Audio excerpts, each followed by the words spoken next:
विश्वं दर्पण दृश्यमान नगरी तुल्यं निजान्तर्गतं पश्यन् आत्मनि माया वयोर्बोध भूतं यथा निद्रया ये साक्षात् कुरुते प्रबोध समये स्वात्मानमे भावयं तस्मै श्री गुरुवे नमः इदं श्री दक्षिणामूर्तये।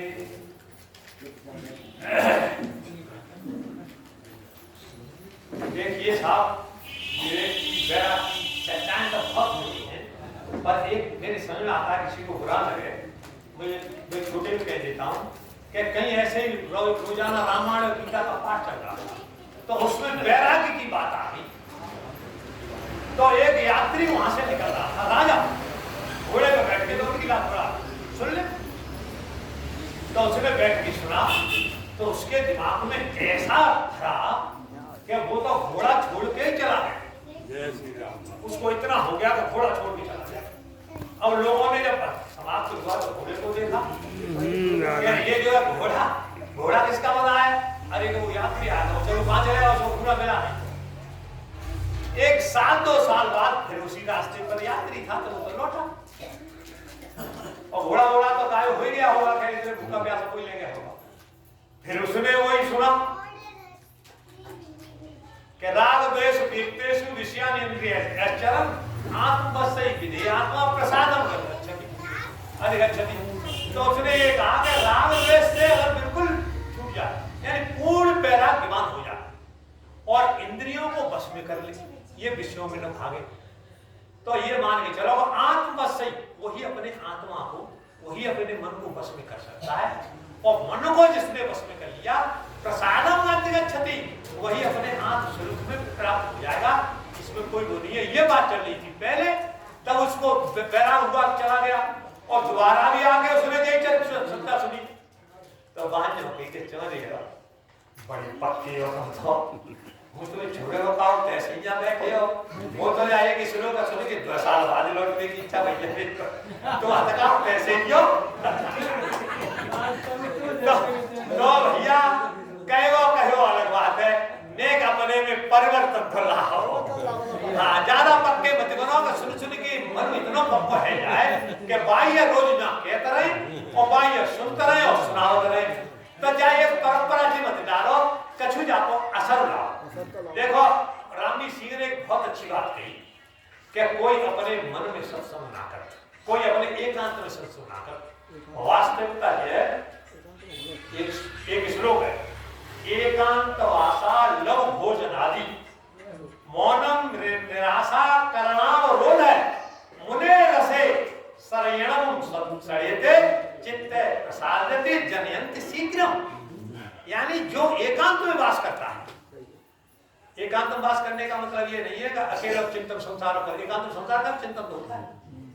एकांत वास का मतलब ये है कि वहां विचार ही करें, विचार करें कि ये संसार मिथ्या है।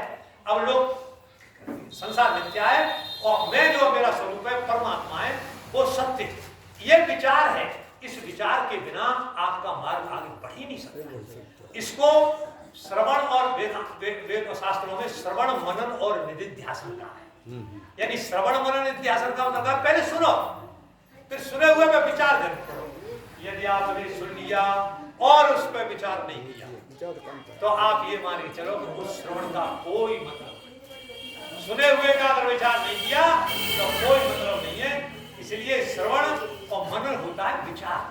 मैंने उस दिन भी बताया था कि वेदांत में जो है मतलब श्रवण मनन निध्यासन ही विचार है, वेदांत का ये विचार। तो विचार नहीं करेंगे तब तक हम आगे मार्ग पर बढ़ेंगे नहीं। देखो भाई, यहाँ चर्चा हम भी कर रहे हैं और आप भी कर रहे हो, और ये मत मानना कि मैं कह रहा हूँ मेरे अंदर भी आप जैसा ही भाव है, मैं भी आपके संग लाइन में हूँ, कपड़े पहनने से कुछ नहीं होता है। लेकिन विचार करके धीरे धीरे करोगे तो अंतःकरण में परिवर्तन आएगा। देखो एक वक्ता जी हमारे कह रहे थे पुत्र सिंह जी कि विवेक और अंतःकरण पे उन्होंने चर्चा चला दी। अरे भाई अंतःकरण क्या है, हम पहले ये समझे कि हम अंतःकरण बना क्या है।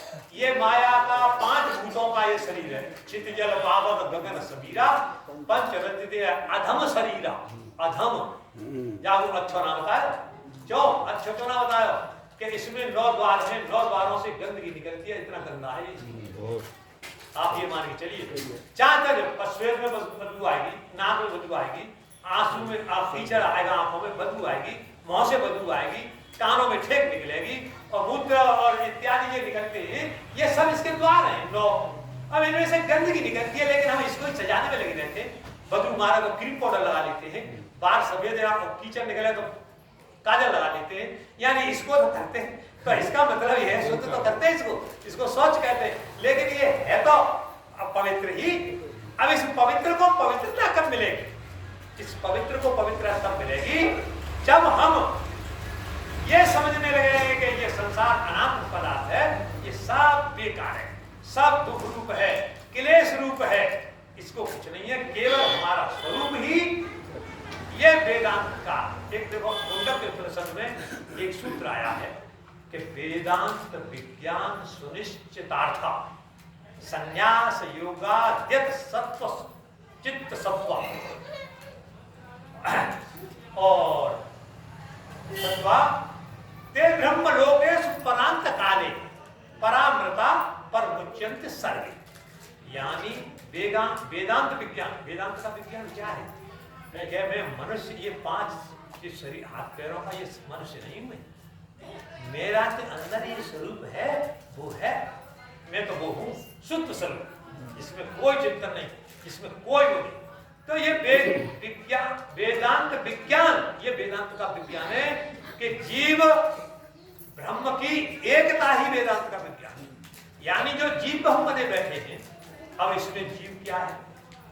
जीव ये है कि चिदाभास सहित अंतःकरण विशिष्ट चेतन जीव है। अब जी वेदांत की भाषा है, हर एक समझ नहीं आ रही, इसको समझाने का प्रयास करूंगा। यानी चिदाभास है, चिदाभास क्या है?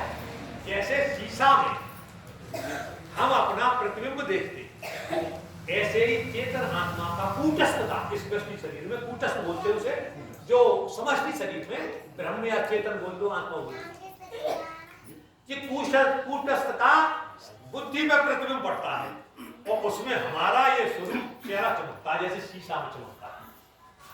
तो ये बिंब रूप से ही प्रतिबिंब सत्य है। यदि हमारा ये बिंब नहीं हो, मौन हो तो दिख जाएगा, शीशा से मौन डालू तो कुछ नहीं दिखेगा, दिखेगा। तो बुद्धि हमारा जीव कौन बन गया? प्रतिबिंब है। और किस रूप से सत्य है? कूटस्थ रूप से सत्य है। जो इसमें चेतन बैठा है, उस रूप से वो चेतन की जो चिदाभास है, जिसमें ये जीव का कर्ता भोक्तापन होता है, चिदाभास ही करता है। लोग कह देते हैं कि आत्मा करता है, बिल्कुल झूठ है। चिदाभास ही करता है, जो प्रतिबिंब है वो ही करता है और वो ही भोगता है, और कोई कर्ता भोगता नहीं है। मैं तो नित्य शुद्ध बुद्ध अखंड एक रस अद्वैत हूँ, आत्मा ब्रह्म मैं हूँ। तो अब इसको जानने के लिए इसकी जरूरत है विचार, और विचार किससे होता है? विवेक से। विवेक की परिभाषा क्या है? देखो विवेक कहते हैं कि अविनाशी आत्म अचल, विचार साधन की बात है, जगताते प्रतिकूल ऐसो ज्ञान विवेक है, सब साधन को मूल। यानी जब तक विवेक नहीं है तब तक इस साधन का जड़ है वो।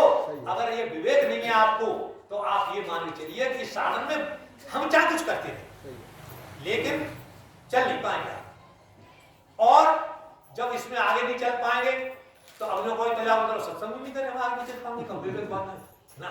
विवेक श्रवण से बढ़ता है। श्रवण आप करेंगे, महापुरुषों का संग करेंगे तो विवेक बढ़ेगा। अब आई के विवेक कैसे, क्या है? विवेक वैसे नहीं होगा। अंतःकरण हमारा किसका बना हुआ है? पंचभूतों का, पीछे बोल रहा था, पंचभूतों के सतोवंश से बना हुआ है अंतःकरण। तो उसमें अंतःकरण तो हमारा ऑलरेडी जन्म हो जाए तब से हम शुद्ध हैं, हम शुद्ध थोड़े हैं। जैसे देखो ये बच्चा है, इसका अंतःकरण बिल्कुल सतोगुण में खेल रहा है, उसको कोई सत्संग से मतलब नहीं, आनंद ले रहा है। ऐसा बन सकते हो तो तब अंतःकरण शुद्ध होगा। इसमें कोई किसी से दुश्मनी से, किसी से कोई राग नहीं, किसी से कोई द्वेष नहीं, केवल क्षुधा जो होगी इतनी देर के लिए इसका जो आएगा हमारा। जैसे भूख लगेगी तो केवल मां को तरासेगा, सो भी किसके लिए? दूध के लिए बस, और इसका कोई प्रयोजन नहीं है। क्योंकि वो क्षुधा लग रही है, वो उसकी इसीलिए इतना ही निजोग है उसके पास, ये हर समय सतोगुण में रहता, मस्त रहता है, मस्त रहता है, उसे